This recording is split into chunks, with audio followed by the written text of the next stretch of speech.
চলে গেলাম মায়ের দর্শন করার জন্য।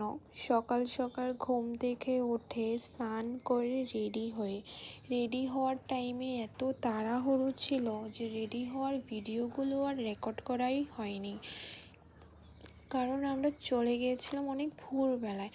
এই মন্দিরটা না অনেক বেশি জাগ্রত। এই মন্দিরটা এত ভিড় হয়, যদি তুমি সকাল সকাল না যাও তাহলে তোমার লাইনেই দাঁড়িয়ে থাকতে লাগবে 2-2.5 ঘন্টা। তার জন্য আমরা অনেক ভোরবেলায় গিয়েছিলাম। প্রথমে গিয়ে মায়ের দর্শন করলাম, মাকে ভোগ লাগালাম। মায়ের পুজো দেওয়ার পরে সত্যি কথা বলতে না মনটা অনেক বেশি ভালো হয়ে গেল, যেটা আমি এখানে ভয়েস ওভার দিয়েও আমি বোঝাতে পারছি না তখন ওই টাইমে আমার কতটুকু ভালো লাগছিল। আমরা একটু ঘোরাঘুরি করলাম, খাওয়া দাওয়া করলাম, বাস তারপরে বাড়িতে চলে আসলাম। তোমরা কে কে মন্দিরটা চেনো অবশ্যই কমেন্টে জানিও।